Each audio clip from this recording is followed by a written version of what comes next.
Against the God के एक और नए नोवेल एक्सप्लेनेशन में आप सभी का स्वागत है। पिछले एपिसोड के लास्ट सीन में देखा था कि मुहानी अपनी एक्साइटमेंट में अभी अपने पिता को साउंड ट्रांसमिशन जेट से खबर देने ही वाला था कि यूनचे वहां आने वाला है, लेकिन तभी यूनचे ने उसे रोक दिया। यूनचे ने कहा, रुको, अभी इन्फॉर्म मत करो, मैं चाहता हूं कि ये एक सरप्राइज रहे। असल में यूनचे का प्लान कुछ और था। वो वहां किलिन हॉर्न चुराने जा रहा था, सेलिब्रेशन मनाने नहीं।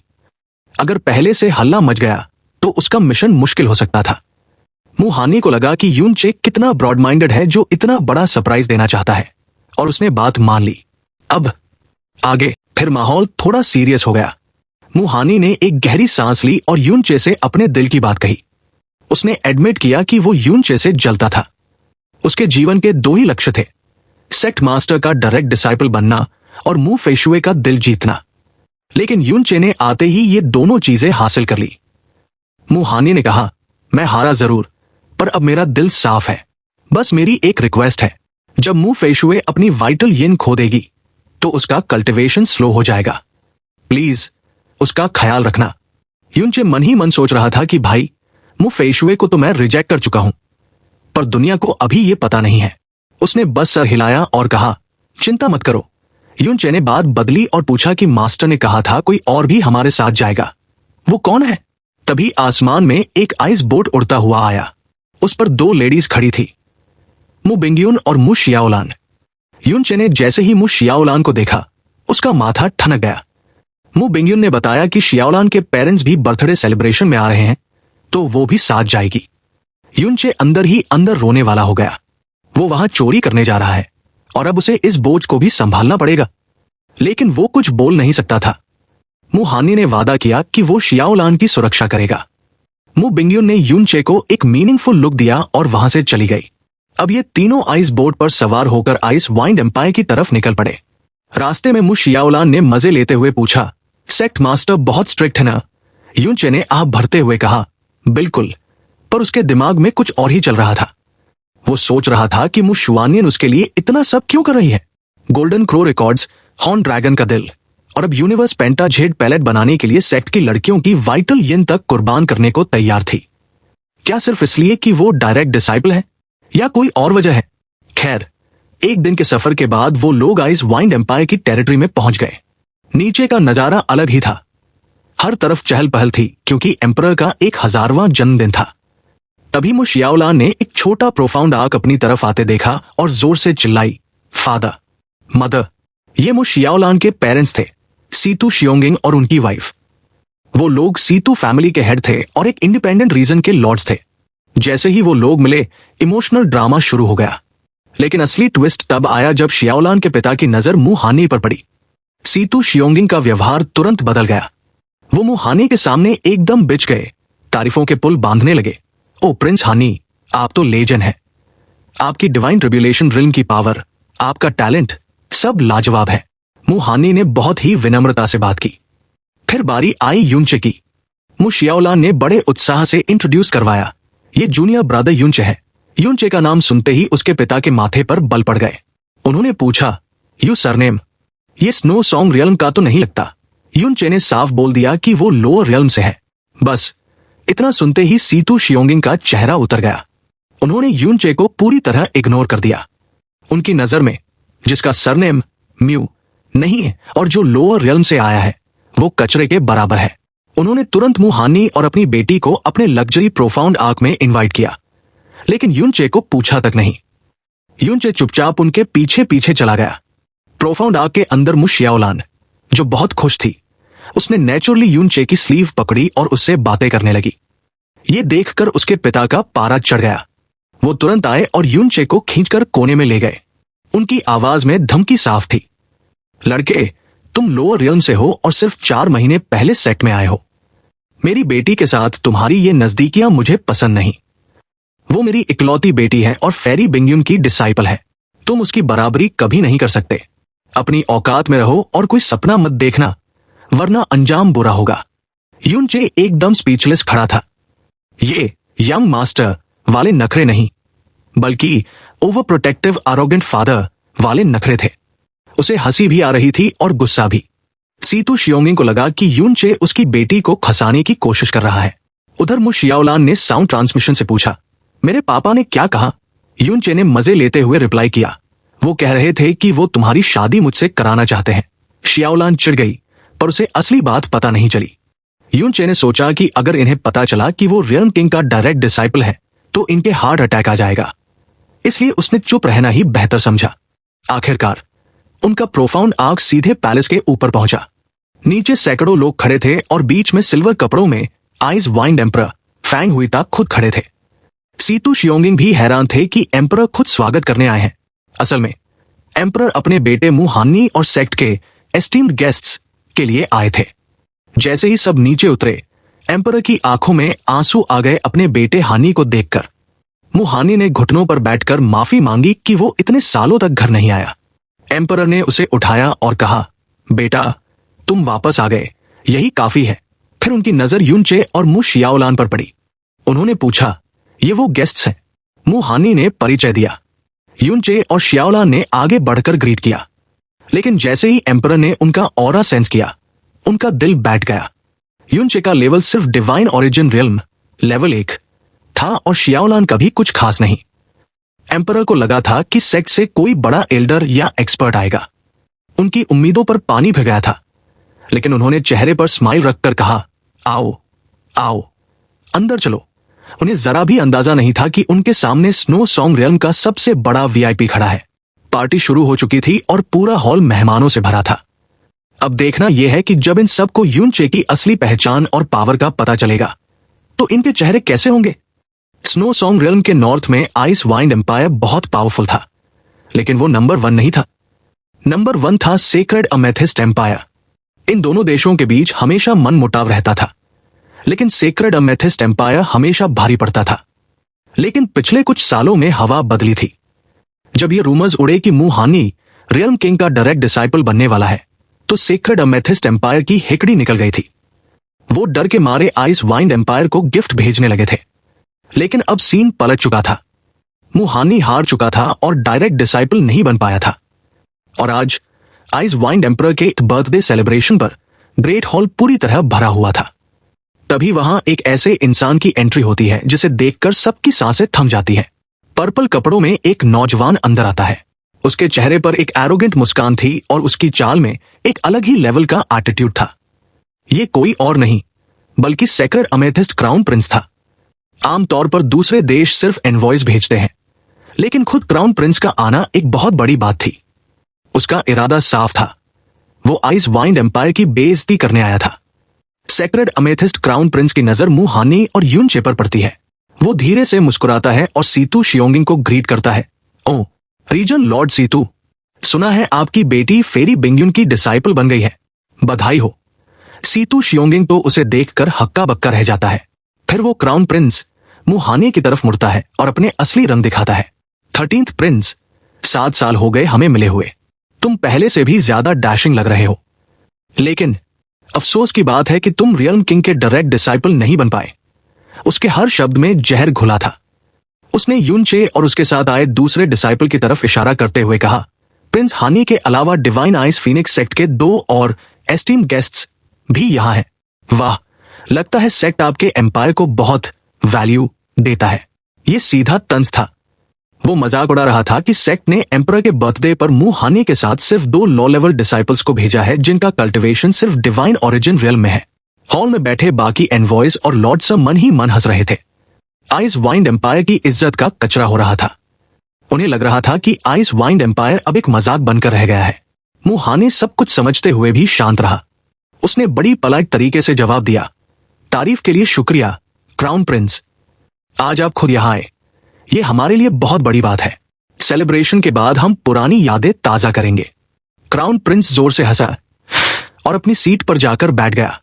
उसके चेहरे पर अभी भी वो मॉकिंग स्माइल चिपकी हुई थी। आइस वाइंड एम्परर फैंग हुईता अंदर ही अंदर गुस्से से उबल रहा था, लेकिन वो कुछ कर नहीं सकता था। उसने बात बदलने की कोशिश की और सीतू फैमिली को बैठने का इशारा किया। फिर उसकी नजर यूनचे पर पड़ी, क्योंकि वो गुस्से और डिसअपॉइंटमेंट में था। उसे यूनचे का नाम तक याद नहीं आ रहा था। उसने कैजुअली कहा, ये आइस फीनिक्स गेस्ट भी रीजन लॉर्ड सीतू के साथ बैठ जाए। अभी एम्परर की बात पूरी भी नहीं हुई थी कि सीतू शियोंगिंग ने अपनी औकात दिखा दी। वो तुरंत जाकर बैठ गया और उसने एक वाइन का कप उठाकर पी लिया, पूरी तरह से यूनचे को इग्नोर करते हुए। वो यूनचे के साथ बैठना अपनी शान के खिलाफ समझ रहा था। माहौल एकदम ऑकवर्ड हो गया। प्रिंस फैंग हांगे को समझ नहीं आ रहा था कि वो यूनचे को बुलाए या नहीं। तभी मु हानी की आवाज गूंजी, जिसने पूरे हॉल का फोकस खींच लिया। रॉयल फादर, सीनियर ब्रदर यूनचे का रीजन लॉर्ड सीतू के साथ बैठना सही नहीं होगा। सब मु हानी को देखने लगे। मु हानी ने अपना हाथ उठाया और थ्रोन के बिल्कुल बगल वाली सीट, जो कि सबसे ऊंची हाई सीट थी, उसकी तरफ इशारा किया। सीनियर ब्रदर यूनचे, प्लीज आप हाई सीट ग्रहण करें। अगर आपको किसी भी चीज की जरूरत हो तो बस मुझे बताएं। पूरा हॉल सन्न रह गया। एम्परर की बगल वाली सीट, ये क्या मजाक है? फैंग हुईता भी शॉक में था। उसने पूछा, हानी, तुमने इसे सीनियर ब्रदर क्यों बुलाया? मु हानी ने ऐसे एक्ट किया जैसे उसे अभी अभी कुछ याद आया हो। उसने माथे पर हाथ मारा और कहा, ओ, रॉयल फादर से मिलने की खुशी में मैं इतनी बड़ी बात बताना ही भूल गया। वो यूनचे के बगल में खड़ा हो गया और उसका चेहरा एकदम सीरियस हो गया। रॉयल फादर, सीनियर ब्रदर यूनचे सिर्फ मेरे सीनियर ब्रदर नहीं है। आपको पता होगा कि रियल्म किंग ने आधे महीने पहले एक नया डायरेक्ट डिसाइपल चुना है, और वो डायरेक्ट डिसाइपल और कोई नहीं बल्कि सीनियर ब्रदर यूनचे है। जैसे ही रियल्म किंग और डायरेक्ट डिसाइपल शब्द लोगों के कानों में पड़े, ऐसा लगा जैसे हॉल में आसमानी बिजली गिर गई हो। सन्नाटा, मौत जैसा सन्नाटा छा गया। लोगों के चेहरे पीले पड़ गए। एम्परर फैंग हुईता, जो अभी तक अपनी गद्दी पर शान से बैठा था, उसका दिमाग सुन्न हो गया। कुछ पल के लिए उसे समझ ही नहीं आया कि उसने क्या सुना, लेकिन जब हकीकत समझ आई तो उसके चेहरे से सारा राजसी रौब गायब हो गया और उसकी जगह डरने ले ली। वो अपनी गद्दी से लगभग गिरते पड़ते खड़ा हुआ और झुक गया। वायंग यून, तो आप असल में नहीं, इस छोटे से राजा की आंखें धोखा खा गई। मैं आपको पहचान नहीं पाया। मैंने आपका स्वागत नहीं किया। प्लीज मेरे गुनाहों को माफ कर दे। एक एम्परर जो लाखों लोगों का राजा था, वो हकला रहा था। उसके माथे से पसीना छूट रहा था और उसकी पीठ भीग चुकी थी। वो डर से कांप रहा था। उसके सामने रियल्म किंग का डायरेक्ट डिसाइपल खड़ा था। स्नो सॉन्ग रियल्म में रियल्म किंग भगवान की तरह है और उसका डायरेक्ट डिसाइपल किसी प्रिंस से कम नहीं। उसके सामने एक एम्पायर का राजा बस एक चींटी बराबर था। एम्परर ने मु हानी को डांटते हुए कहा, हानी, यंग यून इतने बड़े गेस्ट हैं, तुमने हमें बताया क्यों नहीं? अगर उसे पता होता तो वो 10,000 किलोमीटर दूर जाकर यूनचे का स्वागत करता।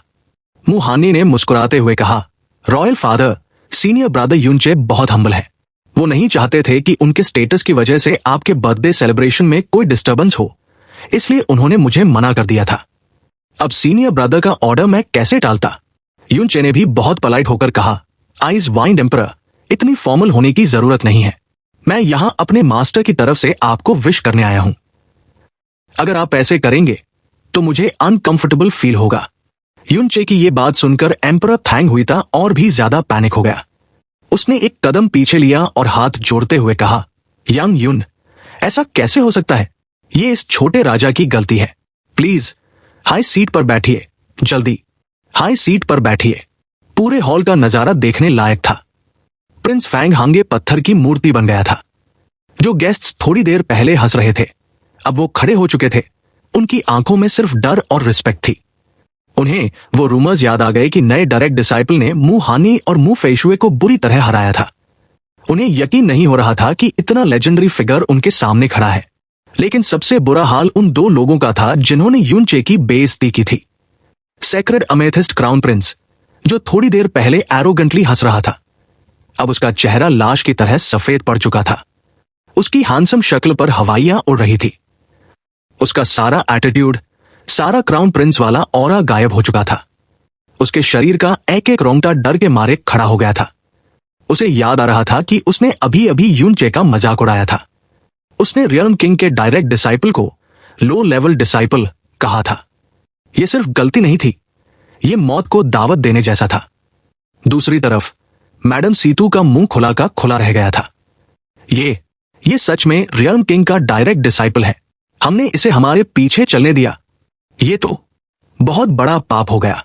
उसने अपने पति को देखा। अरे शियोंगिंग, क्या हुआ? सीतू शियोंगिंग अपनी कुर्सी पर सीधा बैठा था, लेकिन उसकी बॉडी पत्थर की तरह अकड़ गई थी। उसका चेहरा कागज जैसा सफेद था। उसकी आंखों की पुतलियां फैल रही थी और सिकुड़ रही थी। वो किसी मशीन की तरह कांप रहा था। उसके हाथ में जो वाइन का कप था, वो कप बाहर की वजह से छलक रहा था और उसके पूरे कपड़े गीले हो गए थे, लेकिन उसे होश ही नहीं था। जिस लड़के को उसने कचरा समझकर इग्नोर किया था, जिसके साथ बैठने से उसने मना कर दिया था, वो असल में पूरे स्नो सॉन्ग रियल्म का सबसे इंपॉर्टेंट पर्सन था। सीतू शियोंगिंग को अब अपनी मौत सामने दिख रही थी। सीतू शियोंगिंग की हालत ऐसी थी जैसे किसी ने उसकी गर्दन पर तलवार रख दी हो। उसका चेहरा लाश की तरह सफेद पड़ चुका था और मुंह से एक शब्द नहीं निकल रहा था। उसकी बेटी मु शियाओलान ने उसे डरते हुए देखा और धीरे से पूछा, फादर, क्या हुआ? आप ठीक तो हैं? काफी देर बाद सीतू शियोंगिंग ने अपनी सांसों पर काबू पाया और अटकते हुए बोला, कुछ नहीं। वो सच में। मु शियाओलान को अपने पिता का ये डर थोड़ा अजीब लगा और वो हंसते हुए बोली, हे, तो फादर भी उसके स्टेटस से डर गए? अरे रिलैक्स करो, यूनचे वैसा नहीं है। वो अपनी पावर का गलत इस्तेमाल नहीं करता। देखो ना, डायरेक्ट डिसाइपल बनने के बाद भी वो मुझे सीनियर सिस्टर ही बुलाता है। पहले मुझे वो बहुत बुरा लगता था, लेकिन अब मुझे लगता है कि उसमें काफी अच्छी क्वालिटीज हैं। फिर मु शियाओलान ने वो बात छेड़ दी जो सीतू शियोंगिंग के लिए सबसे डरावनी याद थी।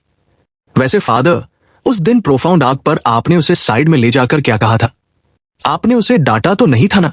ये सुनते ही सीतू शियोंगिंग की बची खुची हिम्मत भी जवाब दे गई। उसे याद आया कि कैसे उसने यूनचे को धमकी दी थी, उसे अपनी औकात में रहने को कहा था। उस डर के मारे उसका शरीर इतनी जोर से कांपा कि वो अपनी कुर्सी सहित जमीन पर गिर पड़ा और कुर्सी के टुकड़े टुकड़े हो गए। हॉल में मौजूद किसी को भी शक नहीं था कि यूनचे की आइडेंटिटी असली है या नहीं। स्नो सॉन्ग रियल्म में मौत से खेलने का शौक किसे है जो रियल्म किंग के डायरेक्ट डिसाइपल बनने का नाटक करेगा? ऊपर से ये रिवील खुद मु हानी ने किया था। उस realm Kings direct disciple title का दबाव इतना भारी था कि पूरे हॉल में सुई गिरने की आवाज भी सुनाई दे सकती थी। लोग सांस भी धीरे धीरे ले रहे थे। एम्परर खैंग हुइता और प्रिंस फैंग हांगे दोनों हाथ बांधे झुके हुए खड़े थे। जब तक यूनचे बैठ नहीं जाता, उनकी हिलने की भी हिम्मत नहीं थी। लेकिन यूनचे अपनी हाई सीट पर बैठने के बजाय आगे बढ़ा। उसने अपनी पॉकेट से एक स्नो वाइट जेड बॉक्स निकाला। जैसे ही उसने वो बॉक्स खोला, एक नीली रोशनी बाहर निकली और पूरे हॉल का टेम्परेचर एकदम से गिर गया। अंदर एक 9 लीव्ड ग्रास रखी थी जिसके चारों तरफ एक मिस्ट जैसी एनर्जी घूम रही थी। यूनचे ने शांत आवाज में कहा, आइज वाइंड एम्परर, इस ग्रास का नाम 9 लीफ फ्रोस्ट ग्लेस। ये हेवनली नेदर फ्रॉस्ट लेक में उगने वाली एक यूनिक हर्ब है। ये बॉडी को टेम्पर करती है और हार्ट को क्लियर करती है। आपके एक 000th बर्थडे के लिए मेरी तरफ से ये छोटा सा तोहफा कबूल करें। यूनचे का मेन टारगेट तो किलिन हॉर्न था, लेकिन वो खाली हाथ नहीं आया था। उसकी मास्टर मु शुआनियन ने उसे हेवनली नेदर फ्रॉस्ट लेक में कैद रखा था, तो वहां से उसने काफी रेयर हर्ब्स जमा कर ली थी। लेकिन उसे अंदाजा नहीं था कि स्नो सॉन्ग रियल्म के लोगों के लिए हेवनली नेदर फ्रॉस्ट लेक का नाम ही किसी चमत्कार से कम नहीं था। जैसे ही लोगों ने सुना कि ये हर्ब उस लेजेंडरी लेक से आई है, मुहानी और मु शियाओलान समेत सबकी आंखें फटी की फटी रह गई। उनके लिए उस लेक की रेत का एक दाना भी ट्रेजर जैसा था, और यहां यूनचे पूरी की पूरी स्पिरिट हर्ब दे रहा था। एम्परर खैंग हुइता के हाथ कांप रहे थे। वो आगे बढ़ने की हिम्मत ही नहीं कर पा रहा था।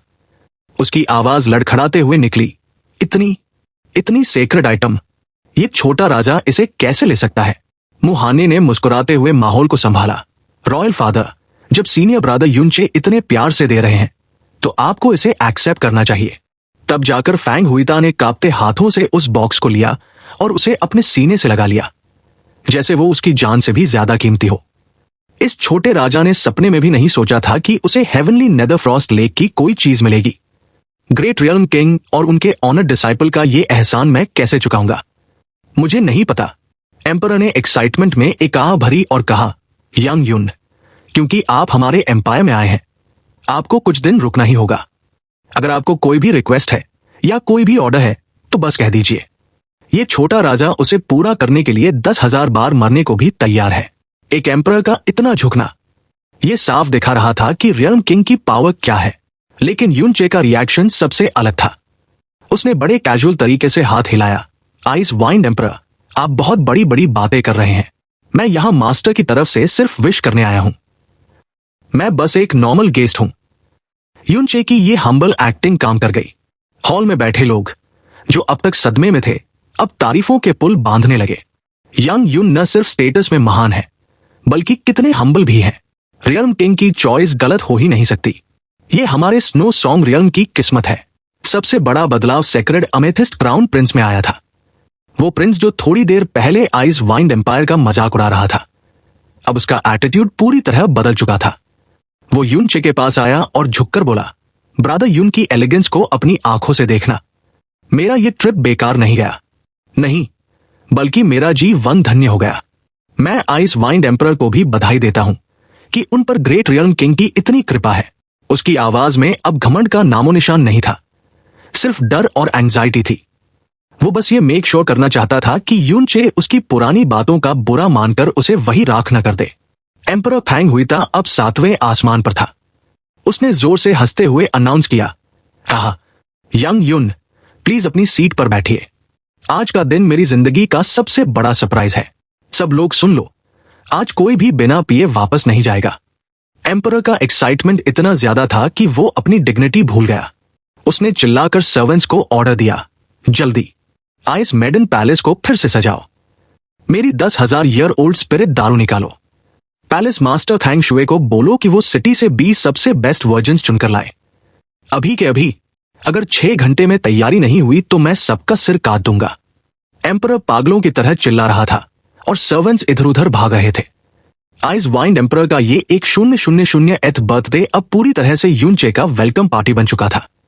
शाम होने तक हर कोई युनचे के आगे पीछे घूम रहा था। तारीफें, चापलूसी और गिफ्ट्स का तांता लगा हुआ था। इंसान की फितरत साफ दिख रही थी। पावर के सामने सब झुकते हैं। रात हो चुकी थी। पार्टी का शोर अभी भी महल में गूंज रहा था, लेकिन बाहर एक आइस ट्री के नीचे सन्नाटा था। मुहानी अकेला खड़ा था। उसके हाथ में एक आइस फ्लावर था जिसे वो बड़े ध्यान से देख रहा था। उसके चेहरे पर वो हमेशा वाली पलाइट मुस्कान नहीं थी, बल्कि एक गहरी सोच थी। तभी वहां प्रिंस फैंग हांगे आया।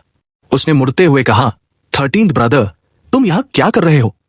रॉयल फादर ने तुम्हें युनचे के साथ रहने को कहा था ना। अगर हमने उसकी खातिरदारी में कमी रखी तो आफत आ जाएगी। मुहानी ने अपनी मुट्ठी भींची और हाथ में पकड़ा हुआ आइस फ्लावर पाउडर बनकर बिखर गया। उसने एक हल्की मुस्कान के साथ कहा, चिंता मत करो रॉयल ब्रदर, उसे मेरी कंपनी की जरूरत नहीं है। वैसे भी एक सवाल मुझे बहुत परेशान कर रहा है। फैंग हांगे ने पूछा, क्या सवाल? मुहानी की आंखों में अंधेरा छा गया। उसने कहा, तुम्हें क्या लगता है सेक्ट मास्टर ने युनचे को रॉयल फादर के बर्थडे पर क्यों भेजा? फैंग हांगे थोड़ा कंफ्यूज हुआ, फिर बोला, शायद इसलिए क्योंकि तुम डायरेक्ट डिसाइपल नहीं बन पाए, तो हमारे एम्पायर की बेइज्जती हुई होगी। सेक्ट मास्टर ने शायद कॉम्पनसेशन के तौर पर उसे भेजा है ताकि हमारी इज्जत बनी रहे। मुहानी जोर से हंसा, लेकिन उसकी हंसी में कोई खुशी नहीं थी। रॉयल ब्रदर, क्या तुम सच में ये मानते हो? सेक्ट मास्टर के लिए हमारा आइस वाइंड एम्पायर चींटियों के देश जैसा है। अगर वो हम सबको मिटा भी दे तो उसे रत्ती भर फर्क नहीं पड़ेगा। 10,000 सालों में कितने एम्पायर बने और मिट गए, उसने कभी परवाह नहीं की। तो फिर वो एक चींटियों के राजा के बर्थडे पर अपने डायरेक्ट डिसाइपल को क्यों भेजेगी? नहीं, युनचे यहां सिर्फ बर्थडे विश करने नहीं आया है। दाल में कुछ काला है। फैंग हांगे ने सिर हिलाते हुए कहा, तुम्हारी बातें लॉजिक वाली हैं, लेकिन हम सेक्ट मास्टर के इरादों को गैस नहीं कर सकते। और वैसे भी युनचे के आने से हमारा फायदा ही है। तुम ज्यादा मत सोचो। मुहानी ने धीरे से कहा, डायरेक्ट डिसाइपल बनना सच में कितना वंडरफुल है। राजा हो या ओवरलॉर्ड, सब तुम्हारे सामने झुकते हैं। रॉयल फादर भी उसके सामने कैसे बिछ गए। हाँ, तो इसमें नया क्या है? फैंग हांगे ने उसे समझाया। सेक्ट मास्टर के डिसाइपल से कौन पंगा लेगा? 13th ब्रदर, तुम इतना दुखी क्यों हो? मुहानी ने एक गहरी सांस ली। उसने कहा, मैं बस अनरिजाइन फील कर रहा हूं। पिछली कंपटीशन में जीत मेरी मुट्ठी में थी, बस वो कुछ सेकंड्स, वरना ये सब, ये सारी पावर, ये सारी रिस्पेक्ट मेरी होती। उसने अपने दांत पीसे और उसकी मुट्ठियां इतनी जोर से भींची कि उंगलियां सफेद पड़ गई। उसके अंदर का जलन और गुस्सा साफ दिख रहा था। फैंग हांगे डर गया। उसने मुहानी का कंधा पकड़ा। मैं समझता हूं भाई, ये आसान नहीं है, लेकिन ये किस्मत है, सेक्ट मास्टर ने उसे चुना है तो उसमें कुछ खास होगा। तुम कोई गलत ख्याल तो दिमाग में नहीं ला रहे ना? मुहानी ने आसमान की तरफ देखा और उसकी आवाज एकदम रिलैक्स हो गई। रॉयल ब्रदर, अगर यूनचे इस दुनिया से अचानक गायब हो जाए तो क्या जो मेरा था वो मुझे वापस मिल जाएगा? ये शब्द सुनते ही फैंग हांगे का चेहरा सफेद पड़ गया। उसने घबराकर इधर उधर देखा और मुहानी का हाथ पकड़ लिया। तुम पागल हो गए हो? तुम क्या बकवास कर रहे हो? क्या तुम मरने का प्लान बना रहे हो? मुहानी ने अचानक हंसना शुरू कर दिया। हाँ, अरे इतना टेंशन मत लो रॉयल ब्रदर, मैं तो बस ऐसे ही बोल रहा था। बिना सोचे समझे निकल गया। फैंग हांगे का पसीना छूट रहा था। यह कोई मजाक की बात है? अगर किसी ने सुन लिया तो हमारा पूरा वंश खत्म हो जाएगा। मुहानी ने बड़े प्यार से अपने भाई का हाथ हटाया और अपनी नॉर्मल पोलाइट स्माइल वापस ले आया। मुझे पता है भाई, मुझमें इतनी हिम्मत कहां कि मैं ऐसा कुछ सोचूं भी। और यूनचे तो हमारे एम्पायर में है, अगर उसे खरोंच भी आई तो हम सब मारे जाएंगे। मैं तो अपनी जान देकर उसे प्रोटेक्ट करूंगा, तुम चिंता मत करो। फैंग हांगे ने उसे गौर से देखा और जब उसे लगा कि हानी सच बोल रहा है तो उसने राहत की सांस ली। ठीक है, मैं मान लेता हूं कि तुमने ये कभी नहीं कहा। तुम अपना दिमाग शांत करो और अंदर आ जाओ। फैंग हांगे वहां से चला गया, ये सोचते हुए कि उसका भाई बस थोड़ा फ्रस्ट्रेटेड है। लेकिन जैसे ही फैंग हांगे की परछाई दूर हुई, मुहाने का चेहरा पूरी तरह बदल गया।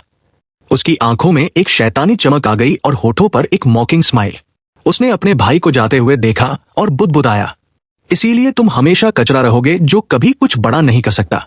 बैंक्वेट खत्म होने के बाद जब एम्परर फैंग हुईता मेहमानों को विदा करने में बिजी थे, यूनचे ने मौके का फायदा उठाया और चुपके से पैलेस के पिछले हिस्से में खिसक गया। वो टहलता हुआ एक तालाब के पास पहुंचा, जो अजीब बात यह थी कि इतनी ठंड में भी जमा नहीं था।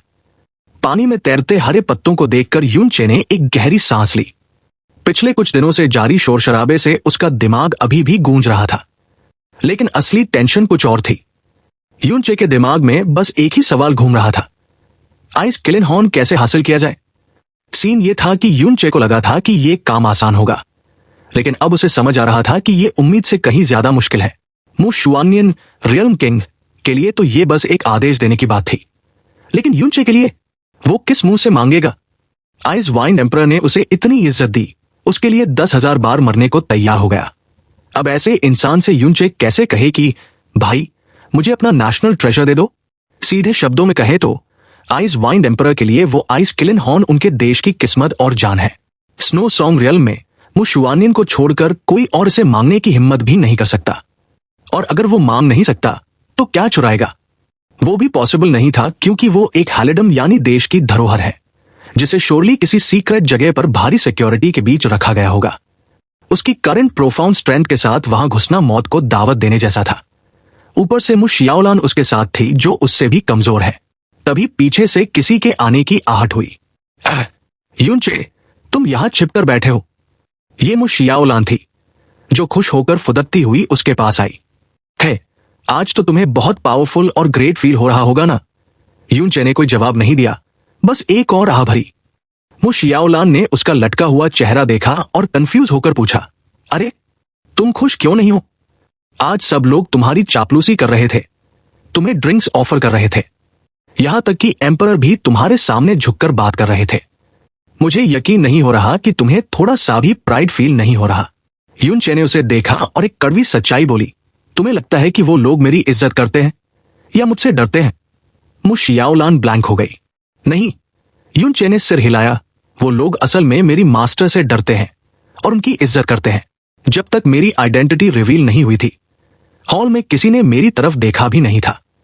एम्परर को मेरा नाम तक याद नहीं था, और तो और प्रोफाउंड आग पर तुम्हारे पिता ने भी मेरे स्टेटस का मजाक उड़ाया था। अपने पिता का जिक्र आते ही मु शियाओलान का चेहरा सफेद पड़ गया। यूनचे ने उसके सिर पर प्यार से हाथ रखा और रिलैक्स करते हुए कहा, टेंशन मत लो, मैंने ये नहीं कहा कि मैं उन्हें ब्लेम करता हूं। घर जाकर उन्हें बोल देना कि वो इस बात को लेकर परेशान न हो, और मुझसे माफी मांगने की भी जरूरत नहीं है। मुझे कोई फर्क नहीं पड़ता। मु शियाओलान ने राहत की सांस ली। उसे समझ आ गया कि आज उसके पिता पूरे टाइम इतने डरे समय क्यों थे। यूनचे ने आगे समझाया, मैं उन्हें ब्लेम क्यों करूंगा? मेरी प्रोफाउंड स्ट्रेंथ और बैकग्राउंड देखकर कोई भी पावरफुल इंसान वैसा ही बिहेव करता। आज जो भी रिस्पेक्ट मिल रही है वो सिर्फ सेक्ट मास्टर के डायरेक्ट डिसाइपल होने की वजह से है। अगर ये टाइटल मेरे पास नहीं होता तो आज कोई मुझे पानी भी नहीं पूछता। इससे मुझे बस एक ही बात समझ आई है, दुनिया में इज्जत सिर्फ पावर की होती है। मु शियाओला ने बहस करने की कोशिश की। तुम गलत कह रहे हो, तुम्हारा आइस टैलेंट बहुत हाई है, फ्यूचर में तुम बहुत पावरफुल बनोगे, इसलिए वो लोग ऐसा कर रहे हैं। लेकिन यून चे ने बात काट दी। छोड़ो ये सब, वैसे भी 2-3 साल में मैं यहां से चला जाऊंगा। अपने घर ब्लू पोल स्टार पर मैं अपनी मर्जी का मालिक हूं। फिर यून चे ने टॉपिक बदला और एक बहुत गहरी बात कही। उसने मु शियाओलान की तरफ देखा और कहा, तुम्हारे पिता ने मुझे डांटा था, लेकिन मैं बुरा नहीं मानता क्योंकि वो एक डायरेक्ट इंसान है। उन्होंने जो महसूस किया वो मुंह पर बोल दिया। लेकिन सीनियर सिस्टर शियाओलान, क्या तुम्हें पता है दुनिया में सबसे खतरनाक लोग कौन होते हैं? मु शियाओलान का मुंह खुला रह गया, उसे कुछ समझ नहीं आया। यून चे की आंखों में एक सीरियस लुक आ गया। सबसे खतरनाक वो लोग होते हैं जो कभी अपने असली इमोशंस किसी को नहीं दिखाते। वो लोग जो हमेशा हंसते रहते हैं, चाहे सामने कोई कमजोर हो या कोई ऐसा जिसे वो नफरत करते हो। ऐसे लोग सब कुछ बर्दाश्त करते हैं और दिमाग में प्लान्स बनाते रहते हैं। वो नॉर्मल सेंस में डरावने नहीं होते, वो स्माइलिंग टाइगर्स होते हैं। मैं अगर किसी से नफरत करता हूं तो मेरे चेहरे पर दिख जाता है। लेकिन ये लोग ये सेंट की तरह बिहेव करते हैं, सबकी तारीफ बटोरते हैं, लेकिन जब ये मारने का फैसला करते हैं तो ये एक भी सबूत नहीं छोड़ते। ये उस सांप की तरह है जो अंधेरी रात में छिपकर बैठा है और सही मौके पर अपना जहर उगलता है। ऐसे लोगों के बारे में सोचकर ही मुझे चिल्स आते हैं। यून चे का इशारा साफ तौर पर मु हानी की तरफ था, जिसने अपनी बेइज्जती और हार के बावजूद यून चे को सीनियर ब्रदर बुलाकर रिस्पेक्ट दी थी। लेकिन मु शियाओलान अभी बच्ची थी, उसे ये इशारा समझ नहीं आया। उसने कंफ्यूज्ड होकर पूछा, यून चे तुम क्या कह रहे हो? मुझे कुछ समझ नहीं आ रहा। यून चे ने उसे साइड से देखा और कहा, समझ नहीं आ रहा या तुम अपनी समझ पर भरोसा नहीं करना चाहती? खैर छोड़ो, बस मेरी एक बात याद रखना, थोड़ा ध्यान रखना और लोगों को गहराई से परखना सीखना। तभी पीछे से कदमों की तेज आवाज आई। प्रिंस फैंग हांगे अपने गार्ड्स के साथ वहां पहुंच गया। यून चे को देखकर उसकी आंखें चमक उठीं। ब्रदर यून, आप यहां हैं। हानी को कुछ पर्सनल काम था इसलिए वो चला गया। अगर आपकी खातिरदारी में कोई कमी रह गई हो तो हमें माफ कर देना। यून चे तुरंत अपनी नॉर्मल स्माइल पर वापस आ गया। अरे हाइनेस, आप इतने पोलाइट क्यों हो रहे हैं? रात में आपका पैलेस बहुत सुंदर लगता है, इसलिए मैं टहलने निकल गया था। फैंग हांगे ने राहत की सांस ली और कहा, ब्रदर यून, आपके लिए एक पैलेस तैयार किया गया है। आप सफर से थक गए होंगे, क्या मैं आपको आपके क्वार्टर्स तक ले चलूं? सिस्टर सीतू का कमरा भी पास में ही है। फैंग हांगे की गाइडेंस में वो लोग आइस मेडन पैलेस के सामने पहुंचे। भाई साहब, क्या सजावट थी! आइस फ्लावर्स, नाचती हुई स्पिरिट्स और एक्सपेंसिव आइस कारपेट्स। लेकिन असली सरप्राइज तो अंदर था। आइस मेडन पैलेस के सामने करीब 20 जवान लड़कियां सफेद कपड़ों में खड़ी थी। सबकी सब बेहद खूबसूरत। यून चे को देखते ही सबने झुककर ग्रीट किया। हम सर यून को सलाम करते हैं। ये देखकर मु शियाओलान का मुंह खुला का खुला रह गया। फैंग हांगे ने धीरे से यून चे के कान में कहा, ब्रदर यून, ये आइस मेडन पैलेस हमारे सबसे इंपॉर्टेंट गेस्ट के लिए है। यहां सिक्योरिटी बहुत टाइट है और ये 20 लड़कियां मेरे रॉयल फादर ने खास आपके लिए इंपीरियल सिटी की बड़ी फैमिली से सिलेक्ट करवाई है। ये सब वर्जिन्स हैं। ब्रदर यून, प्लीज एंजॉय। मु शियाओलान का चेहरा गुस्से से लाल हो गया, वो गालियां देने लगी थी। लेकिन यून चे की आंखें चमक उठीं। उसने खुश होकर सिर हिलाया। अच्छा, वेरी गुड हाइनेस, आप तो बहुत अच्छे हैं। अपने रॉयल फादर को मेरी तरफ से थैंक्स जरूर बोलना। फैंग हांगे खुश हो गया कि यून चे मान गया। यून चे ने मुस्कुराते हुए मु शियाओलान से पूछा, सीनियर सिस्टर शियाओलान, क्या तुम अंदर आकर देखना चाहोगी? यह सवाल नहीं था, ये सीधा सीधा किसी को भगाने का तरीका था। मु शियाओलान गुस्से से पैर पटकते हुए चिल्लाई, मेरी हिम्मत कैसे हो सकती है कि मैं सेक्ट के महान डायरेक्ट डिसाइपल की एंजॉयमेंट को डिस्टर्ब करूं? हम्फ। और वो गुस्से में पैर पटकती हुई वहां से चली गई। यून चे ने मासूम बनते हुए सिर हिलाया।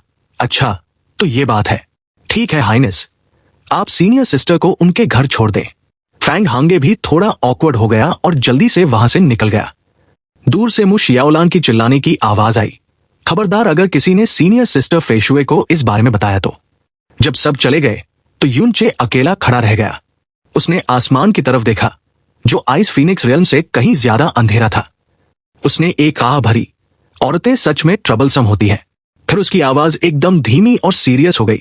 मुझे फील हो रहा है कि आज रात कुछ बड़ा होने वाला है।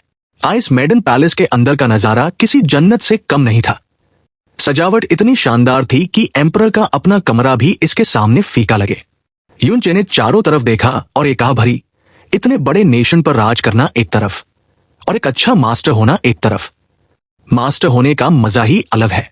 उसके सामने 20 लड़कियां सिर झुकाए खड़ी थी, डर रही थी कि पता नहीं ये सर युन अब क्या ऑर्डर देंगे। युनचे एक बेड के पास गया तो उन्हें लगा कि शायद वो सोने वाला है। सबसे आगे खड़ी लड़की ने हिम्मत करके पूछा, सर युन, क्या आप आराम करना चाहते हैं? चैनल को सब्सक्राइब, वीडियो को लाइक और हाइप कर दो। साथ ही ऐसे ही रेगुलर वीडियोस के लिए आप मेंबरशिप ले सकते हैं। फर्क नहीं पड़ता आप कौन सी मेंबरशिप ले रहे हैं। कम लेवल वाली भी अगर आप मेंबरशिप लेते हैं तो इससे मेरी बहुत हेल्प हो जाएगी। इससे मुझे मोटिवेशन मिलेगा। साथ ही फ्यूचर में ऐसे ही और कमाल के वीडियोस आते रहेंगे। हमें सपोर्ट करने के लिए आप सभी को दिल से शुक्रिया।